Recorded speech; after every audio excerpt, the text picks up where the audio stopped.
Muito obrigado em italiano. E obrigado é figaristo em grego. Vamos. Júnior, how nice to see you this morning. God bless you. Hashem Yevareh Otihá. Hashem Yevareh é Deus abençoe. Otihá, você. Mas se for para mulher, é Otá. Hebraico tem você para homem e para mulher, né? Hashem, deixa eu dizer para a Lenita. Hashem Yevareh Otá. Deus abençoe você. Ou para a dona Elizabeth. Agora para seu José é Otihá. Otihá, você para homem, Otá para mulher. Como é que você vai? Kobe Seder, como vai? Tov Meod. Tov Meod, estou bem. Mas se você for cristão, estou bem, graças a Deus. Tov Meod, Baruch Hashem. Baruch Hashem, estou bem, graças a Deus. Hashem, o judeu não diz o nome de Deus. Só pode ser dito dentro da sinagoga. Adonai, ou Elohim. E Jeová eles não dizem, porque não existe a palavra Jeová. Jeová, aliás, é uma das razões porque não gosto de algumas Bíblias, traduções, quando aparece a palavra Jeová, porque é uma corruptela do tetragrama. O tetragrama são quatro consoantes juntas que dão o nome de Deus, o nome proibido. Mas como nem Moisés escreveu o tetragrama com vogais, ninguém sabe a pronúncia do nome de Deus. Então pode ser Jeová, Jivi, Juvu, Javá, qualquer pronúncia. Tem mais de 1000 pronúncias possíveis. Então logo colocar Jeová é forçar o texto, porque não existe essa pronúncia. Você pode começar com os melhores rabinos do mundo, eles vão dizer que ninguém sabe a pronúncia do nome de Deus. Porque são 4 consoantes juntas. Hebraico não tem vogais, são 22 consoantes. Aleph, Bet, Gimel, Dal, Riv, Vav, Zai, He, Tet, Yosh, Kof, Reish, Shem, Tav. Então, para você saber transformar uma consoante numa vogal, tem que ter embaixo os sinais massoréticos. Patá, Patá, Hatuf, Kamet, Kamet, Gadol, e assim por diante. Serê, Shevá. Aí você coloca as vogais embaixo, aí então, os sinaizinhos, aí vocaliza aquela consoante, entendeu? Men, aí coloca Kamet, Gadol embaixo, fica Ma. Entendeu? Lamet, colocar Kamet, Gadol embaixo, fica Lá. Mas se não colocar sinal, ninguém sabe a pronúncia. Logo quando você veja, quando se canta na igreja, Jeová é o meu cavaleiro, eu fico irritado, aquela ira santa. Porque não existe a palavra, não existe. Bom dia. Tá bom, eu ia cumprimentar, mas eu gosto de cumprimentar todo mundo. Então, é só ajudando, tá bom? Então, o que é que o judeu faz? O judeu, Sr. José, quando ele fala com alguém, ele diz, eu estou bem graças àquele que tem o nome proibido. Hashem significa aquele que tem o nome proibido. Olha que respeito. Se eu perguntar, Eliseu, como está? Kobe Cedra. Eu posso perguntar também, Mashlonha. Mashlonha, Eliseu. Ele disse, pastor, Tov Meod, eu estou bem. Baruch Hashem. Eu estou bem, graças, Baruch é graças, Hashem. Graças àquele que tem o nome proibido. Olha que respeito, não é? Que respeito, né, Priscila? Então, eu estou bem, graças àquele que tem o nome proibido, Sr. José. Tov Meod Baruch Hashem. Então o judeu tem mais respeito do que muitas vezes nós evangélicos ao nome de Deus. Você coloca Adonai em qualquer lugar, na rua, no comércio, em qualquer lugar, chamando Deus de Adonai. E o judeu acha que nós evangélicos, protestantes e católicos não respeitamos muito o nome de Deus. Então, meus queridos, mas em parte né? Qualquer coisa que acontece aí, até na novela, aleluia, glória a Deus. Até artistas aí da Globo, só glória a Deus, aleluia. Vai lá, a pessoa não tem compromisso nenhum com Deus. Eu lembrei quando eu morava no Rio de Janeiro, é só a guisa de introdução, e eu morava no bairro de São Cristóvão. Logo cheguei para morar no Rio de Janeiro, muitos anos atrás, e tinha um senhor que morava no meu prédio, parecia um turco, né? Um turco com aquele bigode bem grande, é característico dos turcos, e parecia um turco, mas sempre de terno e gravata, de manhã, domingo de manhã, com a bolsa na mão. E geralmente os pentecostais gostam de carregar uma bolsa que ela coloca dentro da Bíblia, inário e apa cristã. Quem é da igreja Assembleia de Deus? Né? E eles sempre passavam aquela de manhã, 8 horas da manhã. O que é que eu deduzi? Eu, como pastor e missionário, esse homem é um crente.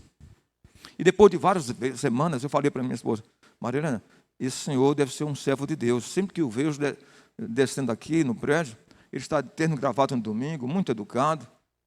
Aí, certa ocasião, eu disse, eu vou perguntar a ele que igreja ele é. Eu nunca tinha conversado com ele. Eu disse, bom dia, qual é o seu nome? Manuel. Já sabia que era português, né? Manuel. Ah, seu Manuel, que igreja o senhor é? Igreja? De que igreja está falando? Evangélico. Que evangélico? Esse povo é uma praga. Esse povo não vale nada. Eu sou católico romano. Está vendo? Olha como as parentes se enganam, não? Aí começou a praguejar. Terno, gravata, paletó no domingo. Eu pensei logo que era um... Eu quase beatificava o homem, santificava. É um presbítero, um missionário, pastor. Entendeu? Então está complicado, às vezes, criar o estereótipo do crente, não está? Você está em lugar, em fila, você está dizendo aleluia, glória a Deus, você pensa que é evangélico, não é. Tem muita gente que está usando o que é o evangeliquez, a linguagem religiosa, até políticos, né? Em época de eleição, esse ano vai ter eleições. O que vai ter de gente querendo falar nas igrejas, porque é candidato a prefeito da sua cidade, prefeito, prefeita. Aí aprenda a dizer a paz do Senhor. Eu lembrei do Maluf, era candidato a presidente, a prefeito de São Paulo, e foi falar nas Assembleias de Deus, do Brás, do pastor José Wellington, presidente das Assembleias de Deus. Ele disse, meus irmãos, a igreja tinha mais de 20 mil pessoas presentes, meus irmãos, a paz do Senhor. Já só em dizer isso, já viu, né? Aí o povo, a paz do Senhor. Ele disse, eu tenho certeza que com a ajuda de vocês, Nossa Senhora serei eleito. Em plena igreja Assembleia de Deus. Eu tenho certeza, Dona Elizabeth, que com a ajuda de vocês, irmão da Assembleia de Nossa Senhora, chegaremos lá. Pronto. Aí, então a paz do Senhor foi para o ralo, né? Pronto. Entendeu? Então não pense que a pessoa, por usar uma expressão evangélica, até no banco, seja cristão, né? Então a gente vai tratar disso no novo nascimento, porque a gente vai ver os frutos do novo nascimento, características do novo nascimento, tá bom? A lição de hoje é deveras relevante. E é a terceira lição da nossa EBD, né? Então nós vamos orar antes de tudo.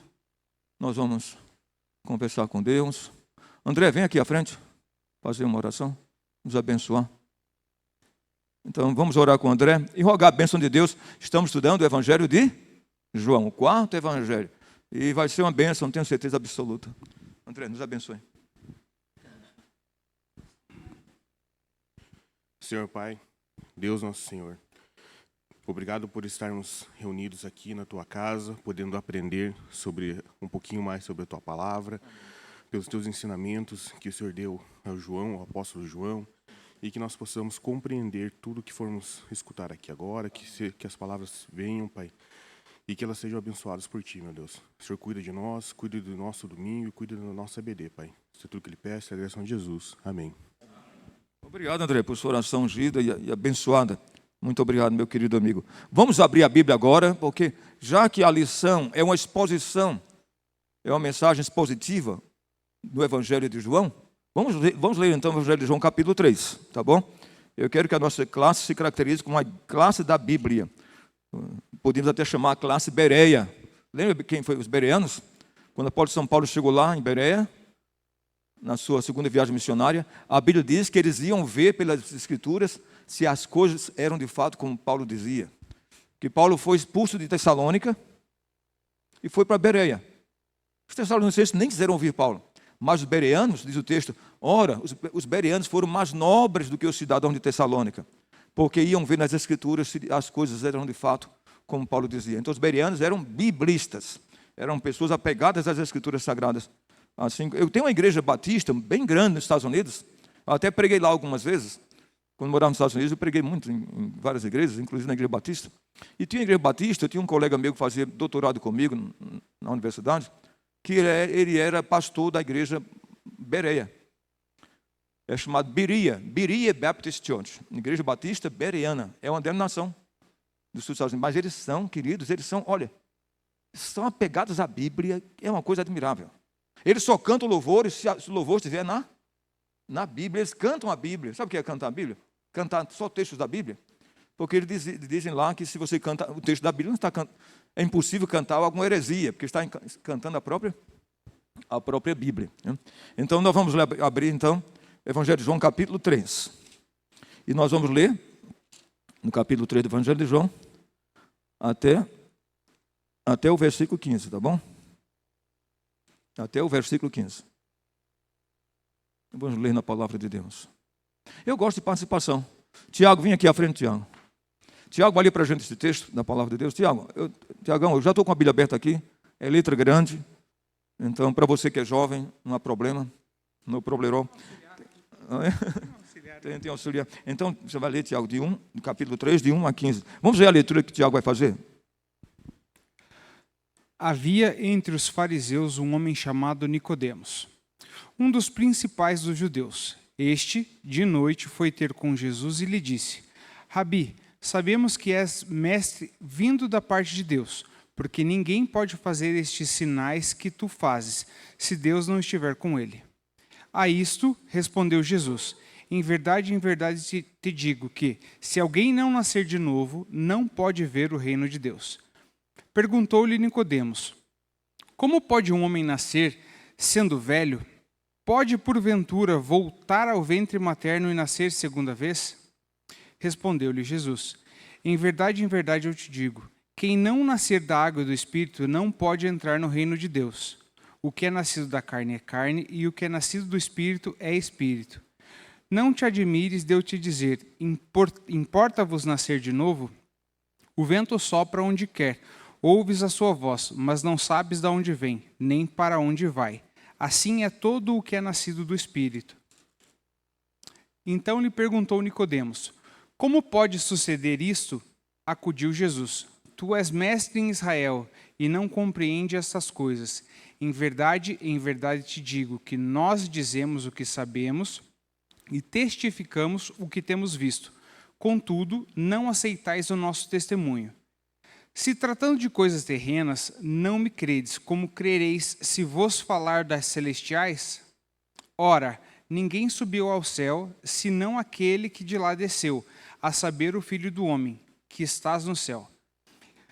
E do modo por que Moisés levantou a serpente no deserto, assim importa que o Filho do Homem seja levantado, para que todo que nele crê tenha a vida eterna.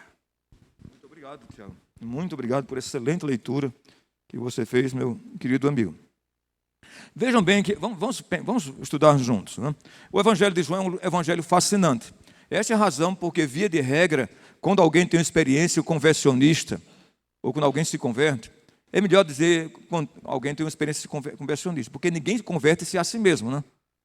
A palavra de Deus explica claramente isso, que quem nos convence do pecado e da justiça e do juízo é o Espírito Santo. A menos que o Espírito Santo age na sua vida, você nunca vai nascer de novo. Não há quem possa nascer de novo sozinho.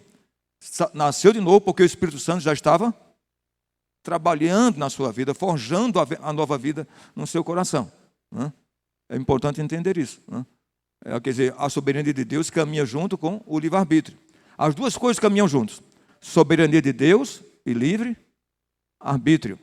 Alguém nasceu de novo porque o Espírito Santo já estava convencendo ele do pecado, da justiça e do juízo. Ah, eu me converti. Não, você foi convertido pelo Espírito Santo. O Espírito Santo é que te converteu, te convenceu de que você era um pecador e que precisava de Cristo.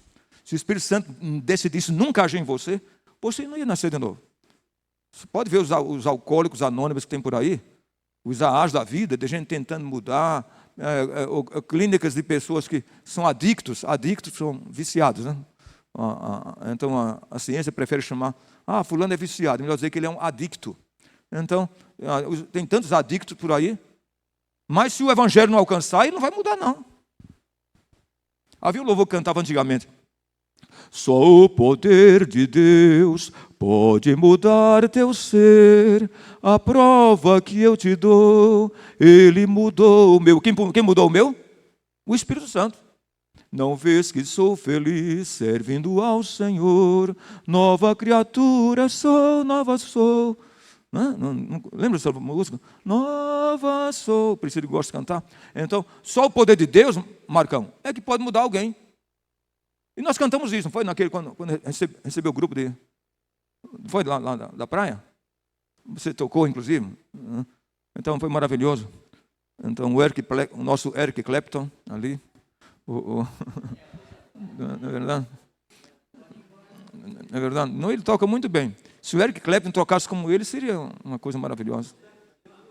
Seria uma bênção. E Marcão? Então, vejam bem. Então, só o poder de Deus pode mudar teu ser, cantamos isso. Então, de fato, isso é uma grande verdade teológica. Só o Espírito Santo pode mudar a vida de alguém. Você pode orar pelo seu marido, pelo seu filho, pelo seu genro, por sua nora, mas se o Espírito Santo não mudar aquela vida, ele não vai mudar não. Pode mudar. Você conhece alguém que é viciado em drogas? Você deve conhecer alguém que no passado, eu tinha um colega no passado, foi meu colega na escola, hoje é um viciado. Queridos, é muito sério. Olha, eu conheci um pastor, sem contar a história dele, mas um homem muito importante, porque ele foi professor da universidade lá em Pernambuco, catedrático, fez doutorado, mestrado, doutorado da Universidade de Princeton. Pois, meu amigo, ele e a esposa foram esfaqueados pelo filho, ele pastor, foi esfaqueado pelo filho drogado. O filho matou o pai, que era pastor, e a mãe. Para quê? Para vender televisão, para comprar droga, vender geladeira. Então, isso é uma escravização satânica, né? Então, o que vai mudar? Filho de pastor. Então, só Deus pode mudar uma criatura dessa. Não aconselho, viu, Emerson e é de aí atrás. Não aconselho que mude alguém. Se o Espírito Santo não mudar, meu amigo, aquela pessoa, você pode aconselhar. Tem até a expressão que diz, se o conselho fosse bom, se vendia. Conhece essa frase? Que a gente aconselha, vai para a igreja, entrega a sua vida a Jesus. A pessoa faz ouvido de mercador, entra por um lado e sai pelo outro. A não ser que Deus toque no coração dele, ele não vai mudar não. Então, qual a sua oração? Senhor, eu tenho falado, mas Senhor, toca na vida dele, porque minhas palavras, para aquela pessoa, não tem valor, são inúteis. Então só Deus mesmo. Só Deus mesmo. Então, vejam bem, o Evangelho de João. O Evangelho de João se caracteriza por ser o Evangelho da divindade. Vamos lembrar algumas coisas que já falamos, como se fosse prolegômenos. Há uma matéria na teologia, fui professor muitos anos de seminário, uma das matérias que quem faz teologia em seminário é uma matéria chamada prolegômenos. Prolegômenos quer dizer iniciação à teologia. Então os prolegômenos nós temos. Então vejamos bem. Os 4 evangelhos, cada um é representado por um animal. Ou algo semelhante. Mas o Evangelho de Mateus é representado na teologia por um leão. Por que por um leão? Porque o leão é o símbolo do rei dos animais. E o Evangelho de Mateus é o Evangelho que mais fala do reino de Deus. A expressão reino de Deus, reino dos céus, aparece mais no Evangelho de Mateus. Mateus capítulo 7, nós temos 7 parábolas, chamadas as parábolas do reino. Então a ênfase do Evangelho de Mateus é o reino de Deus, que é a palavra grega Basileia. Aliás, Basileia é a região da Suíça, chamada Basileia, né? Então, Basileia significa reino. Então, o símbolo do Evangelho de Mateus é o leão, que é o rei. O Evangelho de Marcos, o símbolo é um boi. Porque antigamente, eu não sei se alguém, quando criança, já viu. Hoje não, tem motor, tem trator, não? Não tem trator? Que ara a terra, essas coisas assim. Aliás, a AgriShow foi essa semana. A AgriShow está sendo ainda? Eu acho que é no interior de São Paulo, não? Eu gosto muito dessas coisas, sabe? Porque eu nasci na roça. Então veja bem. Então, a AgriShow lançam aquelas máquinas colhedeiras, que planta soja, colhe soja, essas coisas. Mas antigamente, eu ainda lembro disso. Alguém já viu um carro de bois, quando criança? Já viu? Oi? Não, mas eu quero ver se você já andou com criança montado no carro de bois, assim. Então, os bois puxando o carro. Antônio... tem gente aí que só vai ver só isso no museu. Mas eu lembro quando criança que andava em carro de bois. E aliás, quando caminhava, o eixo, né, fazia aquele barulho, né? O eixo da roda, né? E assoviava. Então os bois eram usados também para quê? Para arar a terra. Não é? Arar a terra. A pessoa andava com arado atrás e o boi puxando um boi, ou um jumento, um mulo, mas geralmente era um boi. Então vejam bem, então boi é símbolo de serviço. Era assim que os judeus aravam a terra. Então o símbolo de serviço é o boi. O Evangelho de Marcos é o evangelho que mais aparece a expressão: o Filho do Homem veio para servir. Então é o Evangelho do servo. Então o símbolo do Evangelho de João, o símbolo do Evangelho de Marcos, coração de Marcos é Marcos 10:45. O Filho do Homem veio para servir. O símbolo é o boi. O símbolo do Evangelho de Lucas é um homem. Porque é o evangelho que mais aparece a expressão o Filho do Homem. Porque Lucas quer mostrar a humanidade de Jesus. Olha uma coisa interessante. Há 2 genealogias sobre Jesus. Tá, Lenita? Capítulo 1, a genealogia de Jesus, que está em Mateus. Mas Mateus trata da genealogia de Jesus de Abraão até Jesus. Entendeu? Porque Mateus tem outro viés, tem outra compreensão. Lucas, ele quer mostrar que Jesus é homem mesmo. Quer tratar da humanidade de Jesus, ele trata de Jesus desde Adão. Deus criou Adão, e Adão veio, depois veio, de Adão veio a Sete, e assim por diante, a geração de Sete, até chegar a Jesus. Então, o Evangelho de Lucas, a razão precípua, um bom português, né? Razão precípua, a razão principal, primordial, essencial, é mostrar que Jesus é homem também.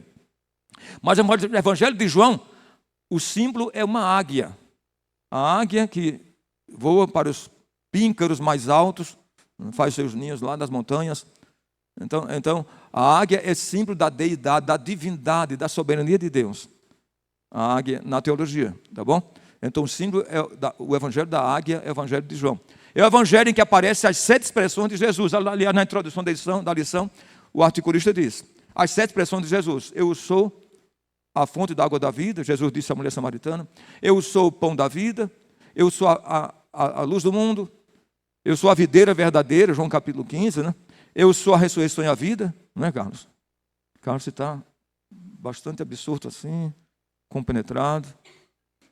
Então, sabe que eu fui professor há muitos anos, eu tenho essa visão professoral. Eu gosto de ensinar, sabe, Marco, olhando para o rosto das pessoas. Alguns estão olhando assim, estão olhando, mas não estão presentes. E a pessoa com o corpo aqui, mas a alma está fora. Entendeu? Sabe o que é? É como um adolescente que diz: eu vim para a igreja. E o corpo veio, mas a alma ficou na cama. Quer dizer, assim, ou seja, aquele que a criança não queria ir para a igreja, mas o pai coloca a roupa logo, o menino está atrasado. E pior, quando é pastor. Eu li a história de um pastor luterano. E a igreja luterana é uma igreja, não tem muito compromisso, né, em algumas coisas. Especialmente a igreja luterana da Alemanha, muito liberal. Aí já eram 10 da manhã. Aí a mãe foi acordar o filho. Filho, acorda. Ele disse: por que acordar? Porque já são 10 horas. Mas tem outra razão por que eu devo acordar? Segundo, porque hoje é domingo. E o que tem a ver com isso? Diga uma terceira razão por que eu devo acordar. Porque você é o pastor da igreja. Ele dormindo 10 horas lá para lá, não anda nem aí. A mãe teve que dizer 3 razões porque ele devia acordar no domingo. Devia acordar porque já era tarde, porque era domingo, e porque ele era pastor, não estava nem aí com o rebanho, estava dormindo. Tá bom? Não é com você não, Carlos. Tá bom? Então, acordou? Agora ficou bem esperto assim, olhando.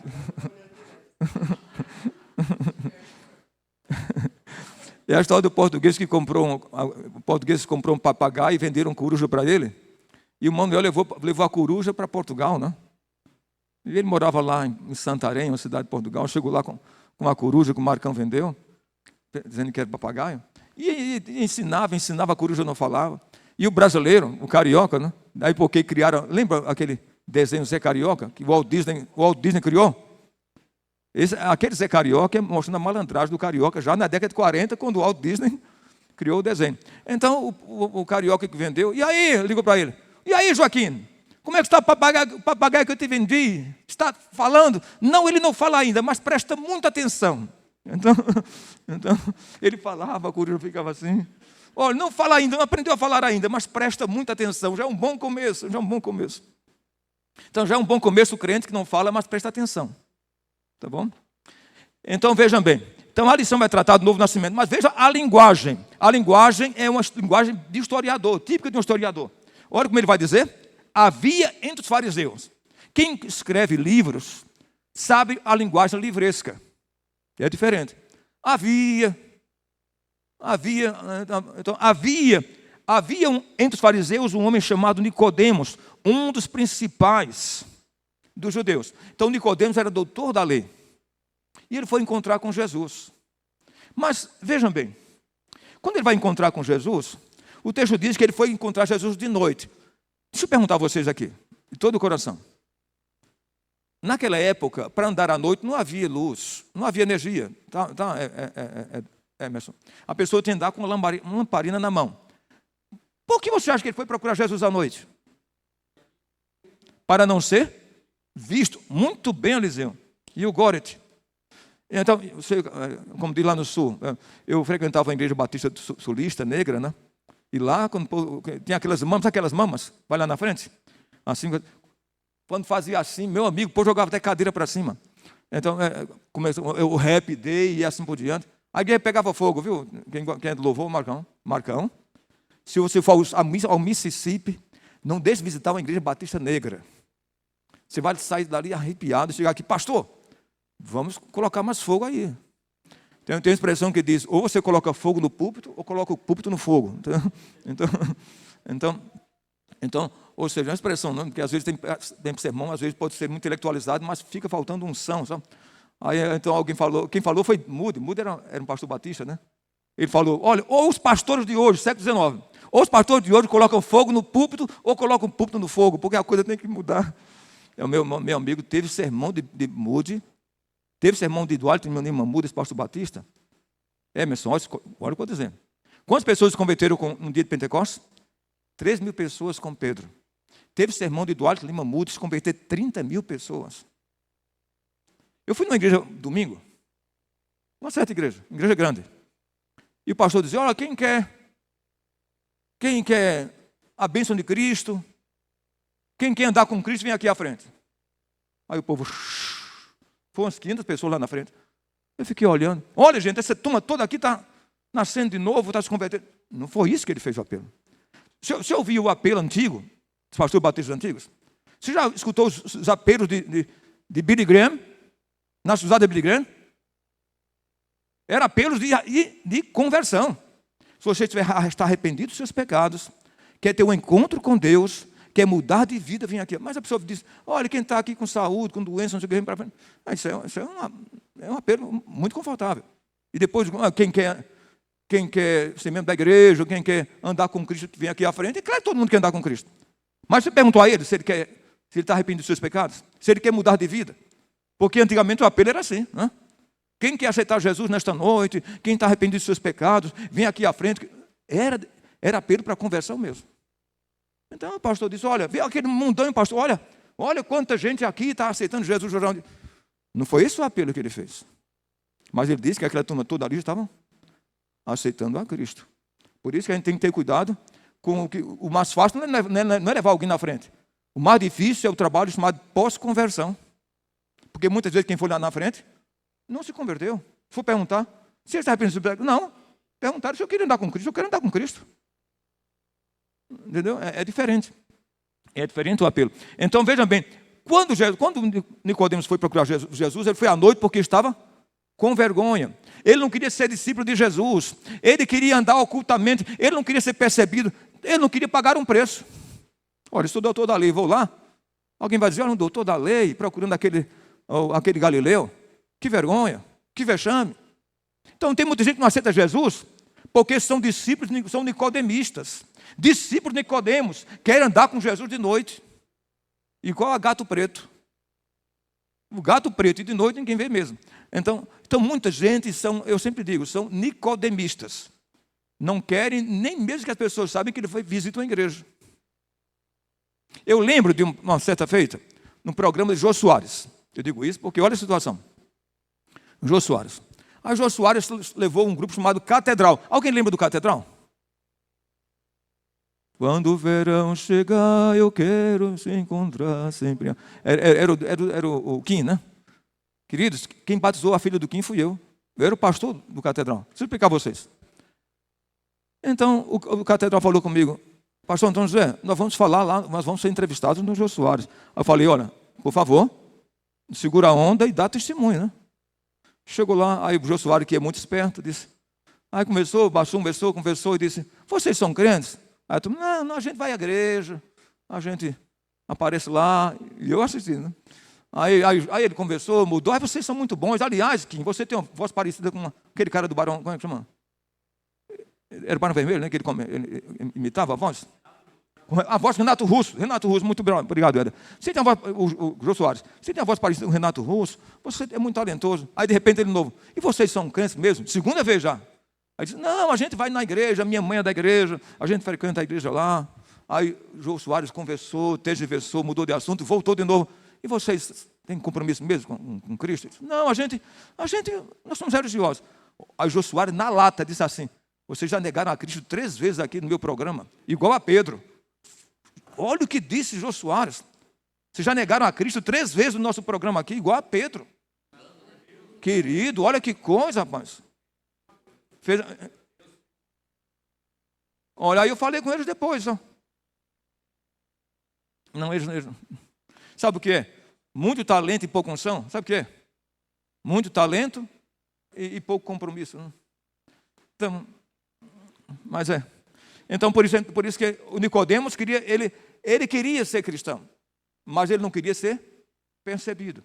Ele queria ser discípulo oculto, ele queria ser agente 007 igual a James Bond. Tem muito crente que eu digo crente James Bond. Agente 007, ninguém sabe que ele é crente, nem no trabalho, nem em lugar nenhum. A gente tem que ter muito cuidado, sabe por quê? Porque a maior dificuldade, eu creio de todo o meu coração, que a maior dificuldade do cristão não é vir à igreja. A igreja é uma maravilha, meu amigo. Tem bons pregadores aqui, tem uns 3 pastores, são bons pregadores, né? Tem uma turma do louvor, muita gente competente. Você vem aqui, aí vê o Éder tocar, o Marcão, aí vê o Emerson cantando, e Priscila, e todo mundo aí. Gente competentíssima. Que louvor maravilhoso. O louvor aqui flui muito bem. Mas a maior dificuldade é ser crente no trabalho. Diga a vocês que é. Por isso Jesus diz, olha, eu vos mando como ovelhas para o meio de lobos. Sede, pois, prudentes como as serpentes. Simples como as pombas, mas prudentes como as serpentes. Porque não é fácil, não. Ser cristão lá no seu ambiente de trabalho. E outra coisa, não precisa, escutem, não precisa, eu não gosto disso, não precisa colocar no seu carro adesivo, esse carro pertence a Jesus. Eu sou crente, aí coloca, eu lembro quando na universidade, alguém chegou e colocou uma placa, ele veio de Castro, de Mato Grosso, aí colocou, fez uma placa, como é que chama? Talhada, né? Eu sou um jovem feliz, porque ando com Cristo. Os 4 anos da faculdade, o nome dele era Jovem Feliz. Jovem Feliz! Ele ficava até zangado. Porque não precisa. Olha o que aconteceu ontem. Ontem eu precisei ir lá no aeroporto, levar minha esposa. Cheguei lá. Minha sogra já está para lá de Marrakech, né? Anda devagarinho assim. Aí com 95 anos. Aí chegou lá, maior dificuldade. Eu procurando um lugar para idoso. Olha o que aconteceu. O cara na minha frente, um saradão lá, saiu com cada braço, parecia aquele lutador Michael Tyson, né? Aí o cara saiu assim, parou o carro no lugar do idoso e atrás, no adesivo do carro, este carro pertence ao Senhor Jesus. Meu amigo, ele colocou o lugar do idoso, ele viu estar indo com a minha sogra lá, quase carregando minha sogra, e ele olhou para mim, nem ligou, mas estava lá, pertence a Jesus. Não sei que Jesus é esse que pertence ao carro, mas estava lá, a serviço do, não pertence não, a serviço do rei, a serviço do rei Jesus.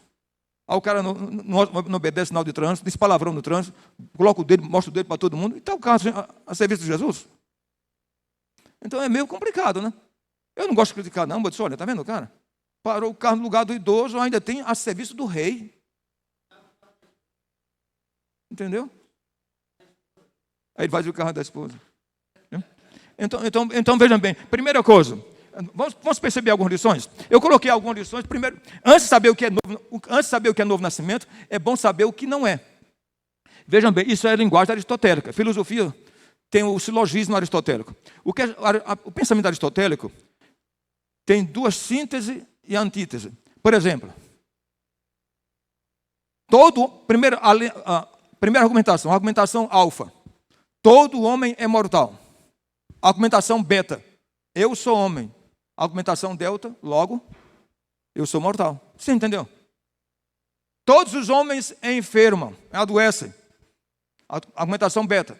Eu sou homem, logo vou enfermar. Todos os homens são mortais. Eu sou homem, logo eu sou mortal. Isso é pensamento aristotélico. É ensinando a pensar. Isso chama silogismo aristotélico. Mas Aristóteles dizia sempre que para toda antítese tem uma tese contrária. Por isso que ele dizia que existe a verdade do acusador e a verdade do acusado. Então, e ainda existe uma terceira verdade, que chama terceira via, que não é nem do acusador nem do acusado. Então, como é importante entender isso? Então, antes de saber o que é novo nascimento, é preciso saber o que não é. Isso é tese aristotélica. Tá bom? Então, vamos pensar o que não é novo nascimento. Porque Jesus começa a falar, parece até que Jesus está tratando de um assunto que Nicodemos não queria saber. Nicodemos começa elogiando Jesus. Vejam bem o versículo 2. Presta atenção no texto que Tiago leu. Este noite foi ter com Jesus e lhe disse, o que é que ele disse? Rabi, que significa mestre. Sabemos que és mestre vindo da parte de Deus, por quê? Porque ninguém pode fazer estes sinais quer dizer milagres, que tu fazes se Deus não estiver com ele. Então, ou que seja, ele reconhecia que Jesus provinha de Deus. Que Jesus promanava, emanava de Deus. Por quê? Por causa dos milagres que Jesus realizava. Ele disse, olha, você veio de Deus, porque os milagres que você faz, ninguém faz. Sabe o que eu penso? Se Jesus dissesse isso para um pastor, se Nicodemos dissesse isso, é bem possível que o pastor dizia, oh, Nicodemos, muito obrigado. Primeiro, obrigado pela visita. Você é uma pessoa muito importante. Você é presidente do STF, Alexandre Moraes. Você é presidente, veio à minha casa hoje à noite. Muito obrigado, Alexandre Moraes, porque veio aqui. E agradecer. E se ainda elogiasse você, pronto. Então, Jesus não bateu na lata. Jesus foi pá. Jesus foi certeiro. Ele não veio saber, ele veio elogiar Jesus. Jesus disse, olha, se você não nascer de novo, você está entendendo? Jesus mudou totalmente o assunto. Jesus nem levou em conta o que Nicodemos disse. Sabe por quê? Nem ouviu. Sabe por quê? Porque Jesus sabe o que a necessidade de cada um. Presta atenção. Lembra do jovem rico? O jovem rico veio falar com Jesus. Disse, bom mestre, que farei para herdar a vida eterna? Aí Jesus disse, por que me chamas bom? Bom somente de Deus. Mas Jesus disse, olha, guarda os mandamentos. Jesus já sabia, Jesus é Deus. Ele sabia a resposta do jovem. Guarda os mandamentos. Ele disse, Senhor. E falou certamente com muita honra, né? Com muito fanismo. Tudo isso eu tenho guardado desde quando? Desde que era juniores. Lembra da classe de juniores da Igreja Batista? Eu acho que 9 a 11 anos, por aí. A classe de juniores. Desde que é da classe de juniores da Igreja Batista, eu sou batistão. Meu pai era diácono, assim por diante. Desde a classe de juniores que eu... Ele pode dizer isso. Entendeu? Ali, meu querido Esdras, filho de pastor, pastor Ricardo, homem santo de Deus. Então, vejam bem. Ele poderia ter dito isso. Eu guardo mandamentos desde que eu era da classe de juniores da Igreja Batista. Aí Jesus disse, olha, falta-te uma coisa. Vai, vende tudo que tem e dá aos pobres. Aí você disse, por que Jesus não disse isso a outras pessoas? Sabe por quê? Porque Jesus sabe o tendão de Aquiles de cada um. O ponto nevrálgico daquele homem era o dinheiro. Quem não é preso pelo dinheiro é preso pela fama. É preso pela glória pessoal. É preso pelo prestígio. Nicodemo não queria seguir a Jesus, não é porque tinha muito dinheiro. Talvez o caso dele não fosse o caso do jovem rico, mas era o amor ao poder. Ele era poderoso, era um dos líderes do Sinédrio. Se eu for seguir a Jesus, o Sinédrio vai me expulsar. Eu vou perder a cadeira no Sinédrio. Eram 70 juízes. Ele era um dos juízes de Israel. Então, quem não é preso pelo dinheiro é preso pelo poder ou pela fama. Quanta gente não deixou de seguir Jesus por causa da fama? Por causa do poder. Eu conheci, olha o que eu vou dizer para vocês. Eu conheci o pastor de Elvis Presley, Dr. Frank Pollard. Era professor da universidade. E ele contou a seguinte história. O Elvis ficou na Igreja Batista de Tupelo, Mississippi, até 19 anos. Até 19 anos cantava na igreja, viu, Éder? Até 19 anos, Elvis Presley. Cantava na Igreja Batista de Tupelo, Mississippi. Eu fui lá, eu morava no Mississippi. Eu ainda gosto de cantar as músicas de Elvis Presley, ainda hoje. Conheço todas elas em inglês. Então fui lá na Grace Mansion, conheci a casa dele lá em Tennessee, né? Em Memphis, Tennessee. Mas lá eu fui na Igreja Batista lá conhecer a Igreja Batista de Tupelo, onde Elvis cresceu. Então o Dr. Frank Pollard, que foi meu professor, disse, olha, Elvis estava na igreja até 19 anos. Ele foi minha ovelha.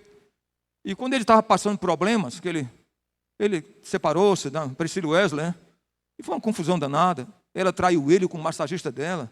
Uma confusão desgraçada. Aí, o que acontece? Elvis entrou numa situação de crise profunda. E ele procurou o pastor da mocidade dele. Procurou o Dr. Frank Pollard. Disse, pastor Frank, me ajude. Vem aqui em Memphis, em Tennessee, que eu estou angustiadíssimo. Eu estou precisando de Jesus. Era fevereiro de 1977. Eu estou precisando de Jesus, preciso voltar para Cristo. O pastor pegou o carro e foi ao Tennessee. Encontrou com Elvis. Segundo o Dr. Frank Pollard, contou na universidade. Elvis chorou muito. 6 meses depois, tirou a vida. De alguma forma, drogado, né? Com drogas. De overdose. Mas, segundo os historiadores, aqueles que não querem denegrir a vida deles, dizem que foi morte natural. Mas ele chorou muito. Aí o pastor Frank disse, Elvis, você nasceu no lar batista. Volta para Cristo. Eu sei que você é o maior cantor da música pop mundial, você é muito rico, tem muita fama, conhecido no mundo todo. Volta para Cristo. Aí ele disse, pastor, ore por mim, porque eu sou tão infeliz e solitário quanto o inferno. Disse isso para o pastor. Olha, tinha milhares de pessoas que o seguiam. Mas ele disse ao pastor, em fevereiro de 77, ao pastor Frank Pollard, no Mississippi, pastor Frank Pollard, ele disse: eu sou tão infeliz e solitário quanto o inferno. 6 meses depois, em agosto de 77, morreu. Sabe o que é? Muita gente não quer nascer de novo por causa da fama, para não perder privilégios, regalias, tapinhas nas costas, reconhecimento da sociedade. Quanta gente abriu mão de Jesus porque trocou Jesus por isso, por essas coisas. Então, queridos, primeira coisa, o que não é novo nascimento? Já vamos ver o que é novo nascimento, mas a partir da premissa, o que não é. Primeiro, nascer de novo não é ser religioso. Não é ser religioso. Não é ficar com o coração no religiosismo. Aliás, um dos perigos do cristianismo é a religião. Por isso que Karl Marx, eu sei que eu não estou defendendo Marx, tá bom? Eu sou um filósofo, conhecedor, sou teólogo, filósofo, mas quando quem lê o Capital de Karl Marx tem que pensar uma coisa. Quando Karl Marx diz que a religião é o ópio do povo, Karl Marx nunca disse que Jesus é o ópio do povo. Karl Marx era protestante. Naturalmente, não tinha muito compromisso quando cresceu. Mas ele não disse que Cristo é o ópio do povo, ele disse a religião. Dependendo da religião, é ópio. Lembra de Jim Jones? Quem lembra da história de Jim Jones? 1978. Pastor da Igreja Batista. Lá de Indianápolis, nos Estados Unidos. Ele pegou a congregação dele de 1.000 pessoas, motivou eles a vender tudo que tinham na Pensilvânia, no estado de Indianápolis, e mudar para Guiana Francesa, aqui perto da terra de Josiel, de Joama, né? É perto de vocês, Guiana Francesa, João? Ali perto do Amapá. Ele mudou em 78 com as 1.000 ovelhas dele. Sabe o que aconteceu, Éder? Emerson e Mário, com vocês aí atrás. Ele suicidou-se, ele e todos eles. Ele motivou toda a igreja a suicidar-se, para ir para o céu mais rápido. Então, dependendo da religião, é ópio mesmo. É enebria. Tira a pessoa do seu sentido, da sua razão. E a pessoa perde a sua racionalidade. Uma das bênçãos da vida é você tem que ser racional. Sabia disso? Não pode ser totalmente emocional. Tem que ser racional. Algum dia você vai dizer: olha, isso aqui não está certo. Pode ser até pregação, mas olha aí, eu desconfio desse tipo de pregação. Você tem que ter cuidado. Seu pastor pode ser o melhor do mundo. Eu admiro o pastor, nosso pastor aqui. Mas se algum dia ele disser do puro Jesus não é Deus, eu sou o primeiro a pular do barco fora. E nunca mais vim aqui. Pronto. Algum dia que ele negar as doutrinas do Evangelho, sendo por ser batista, não vai ficar aqui. Nem um Edson ficaria. Mas eu sei que ele não vai fazer isso. Ele é um grande pastor. O pastor Euquis é um fiel a Deus. Mas se um pastor disser: Jesus não é Deus, que só Jesus salva, a gente sempre ensinou, os batistas, só Jesus salva. Mas se um pastor disser: não, de hoje em diante, Buda salva também, eu creio que Maomé também salva, é outra via para a salvação, é o Islã. Se o pastor disser isso, sou o primeiro a nunca mais vir aqui. Porque eu sempre acreditei que só Jesus salva. A Bíblia ensina isso. Então, primeira coisa, então, que nascer de novo não é ser religioso. Abra a sua Bíblia em Mateus capítulo 15. Porque a religião em si, por si só, é um perigo.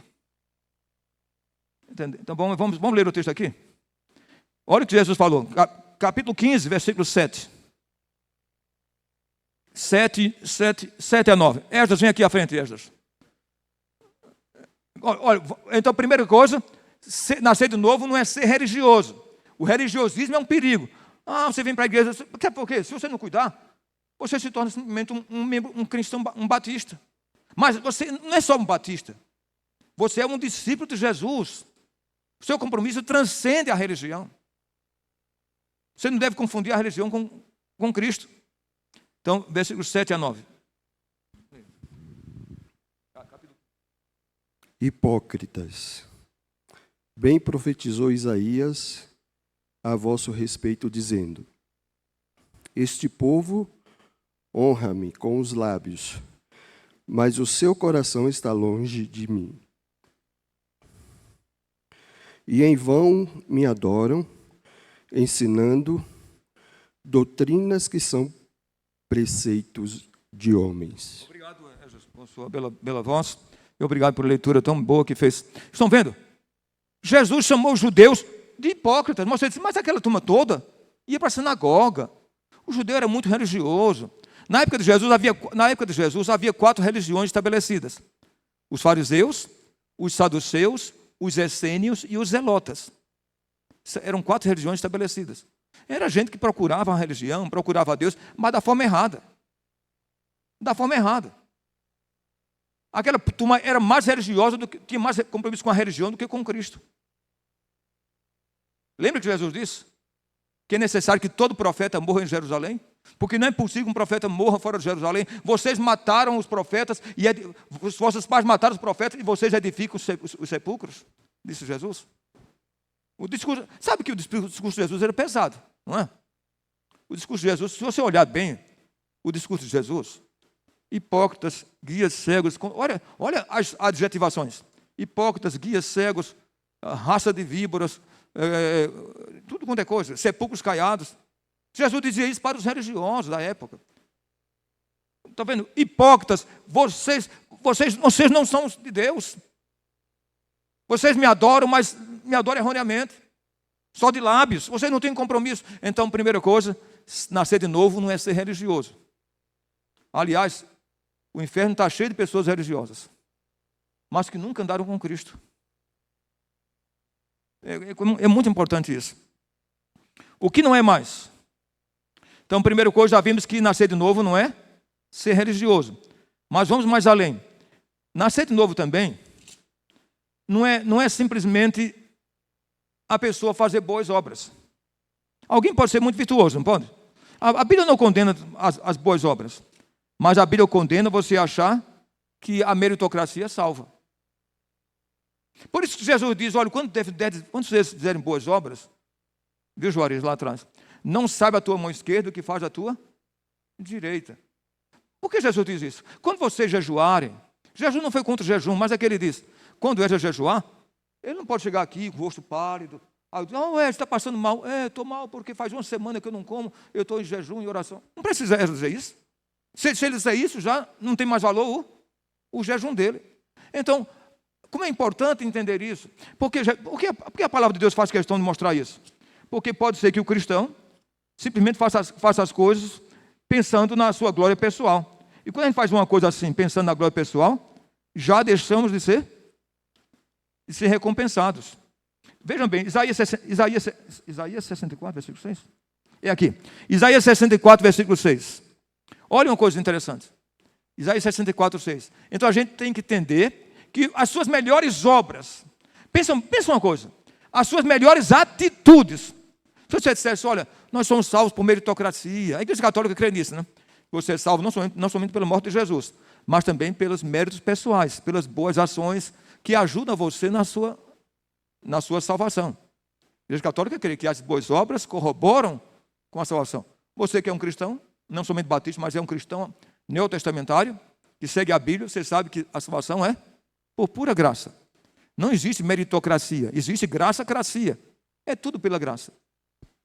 Tem um cantor no Rio de Janeiro chamado Paulo Brito, não sei se alguém já falou de Paulo Brito. Ele tem muitos louvores bonitos, e tem um louvor bonito que ele fala sobre quando chegar no céu. E perguntaram, por que chegaste aqui? Ele diz, foi pela graça de Jesus que eu venci e cheguei aqui. Graça, graça, com maravilhosa graça. Graça, irmão, eu vos digo que foi assim. Foi pela graça de Jesus que eu venci e cheguei aqui. Ele tem músicas belíssimas. Tem uma música dele, Bartimeu. Depois coloca, cantor Paulo Brito. Tem cada música, é um médico, ele é médico. Ele é um dos fundadores da igreja, aquela igreja, como é que chama? Igreja Cristã Maranata. Vai falar? Uma denominação chamada Cristã Maranata. Ele é um dos líderes dessa igreja. Mas eu não posso negar que ele é um grande cantor evangélico e um grande compositor. Então vejam bem, Isaías 64, versículo 6.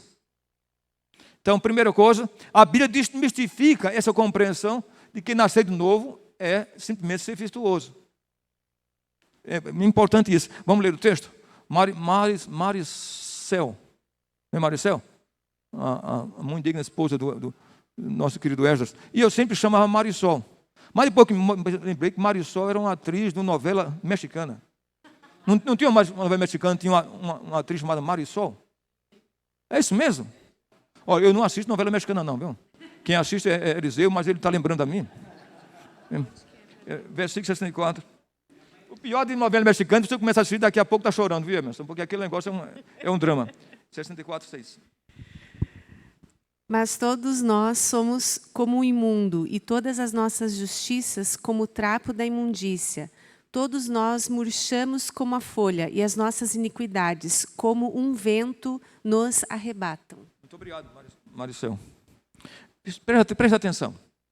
A Bíblia, explicando para vocês, muitos textos da Bíblia estão numa linguagem eufemista.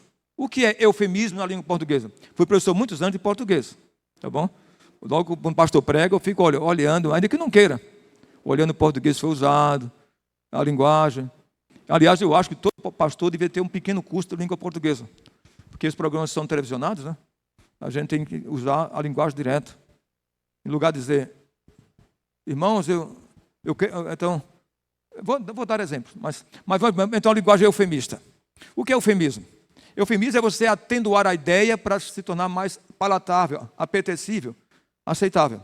O texto está dizendo que as nossas justiças são como o quê? As nossas melhores justiças são para Deus trapo de imundícia. Não sei se sabe o que está no original hebraico? Sabe o que diz? Sabe o que está dizendo? Daqui tem várias mulheres. As nossas melhores ações, as suas melhores obras são como roupas de menstruação. É isso que diz o texto original. Naquela época não havia modas para mulher, essas coisas assim, eram roupas de menstruação. As suas melhores obras são diante de Deus roupas menstruadas. É isso que Isaías está dizendo.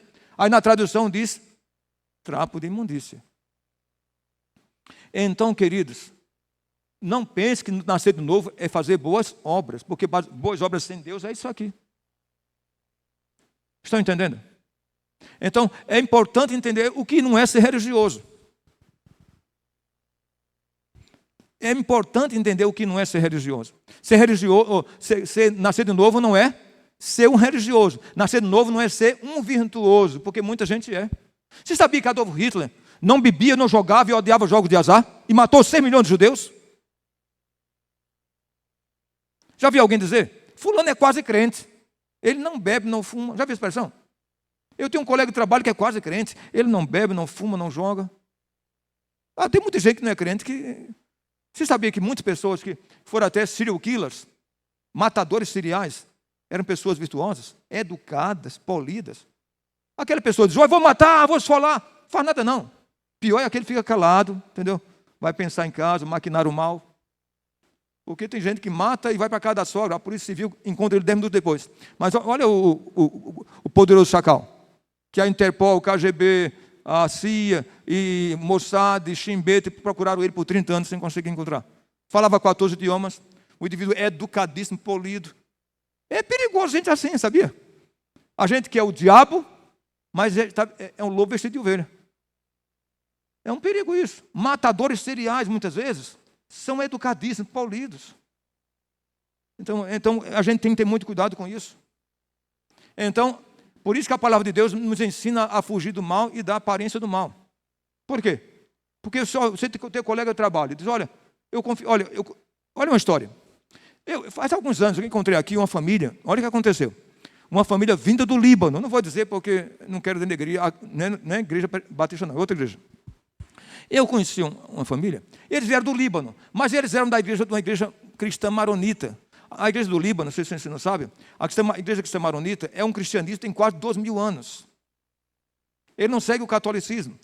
Tem igreja cóptica, igreja cristã cóptica do Egito, que vem desde o século II, e cristã maronita do Líbano.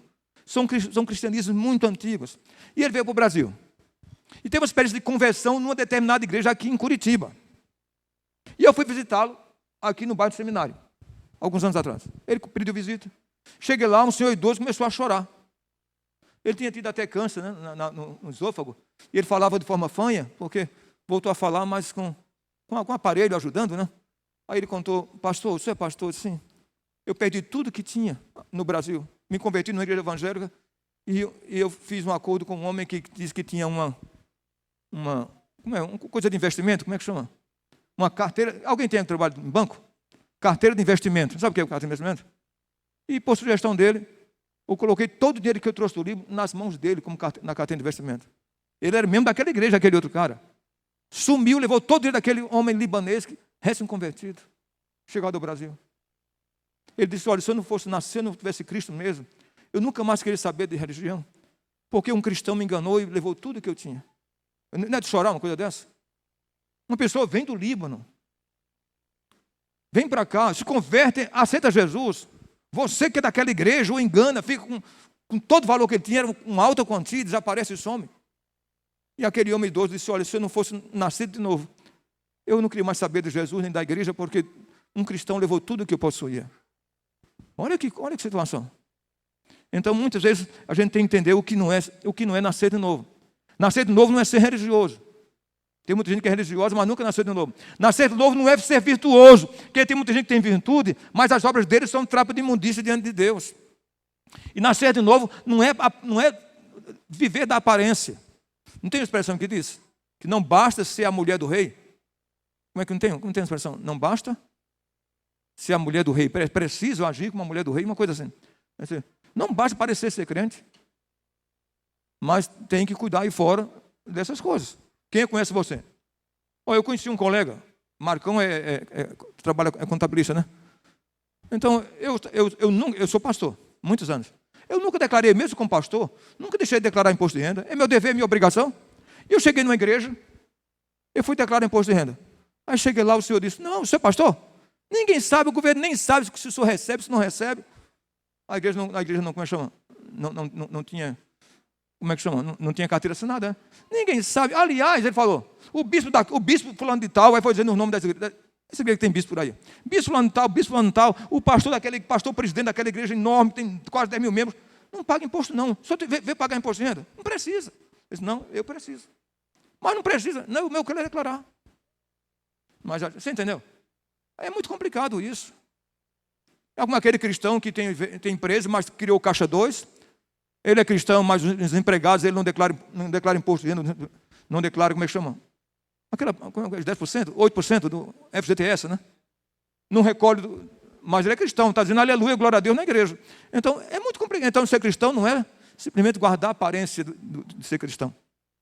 Então, vamos terminar pensando agora 3 frases, eu quero dizer. O que é nascer de novo? Já vimos que não é ser virtuoso, não é ser religioso, nem ter a aparência de cristianidade. Mas ser cristão é produzir, eu vou só lembrar, ser cristão é produzir o fruto do Espírito. Lembra o fruto do Espírito? Fruto do Espírito em Gálatas capítulo 5, versos 22 a 26. Fruto do Espírito é amor, alegria, paz, bondade, mansidão, misericórdia. Então, ser nascido de novo é produzir o fruto do Espírito. Ser cristão é ser perdoador. Efésios 4, 28. Perdoai-vos uns aos outros como Deus em Cristo vos perdoou. Então, isso é nascer de novo. Nascer de novo é ser perdoador. Nascer de novo é produzir o fruto do Espírito. Nascer de novo é levar a sua cruz. Mateus capítulo 26, 24, Jesus diz, se alguém quer ser meu discípulo, tome cada dia a sua cruz e me siga-me. Desconfie de todo crente que não carrega a cruz. Não quer levar a cruz de Cristo, não quer se identificar com Ele. Vamos orar? Pai Celeste, obrigado por nossa igreja. Igreja Batista Lindóia, abençoa o nosso pastor Ilquias, os demais pastores que o assessoram, seus pastores auxiliares. Usa esta igreja para a glória e honra do Teu nome, para a expansão do Teu reino. Muito obrigado por nossa classe, pelo que aprendemos hoje sobre o novo nascimento. Abençoa cada um de nós. E prepara a Tua igreja para a segunda advinda de Jesus. O Senhor está voltando, Jesus está breve voltando. Maranata, que o Senhor volte logo, que a igreja esteja preparada para se encontrar com o Mestre e se encontrar com o seu Senhor. É a nossa oração sincera e devota nesta manhã, no nome de Jesus, o Senhor da igreja. Amém. O Senhor muito vos abençoe. Amém.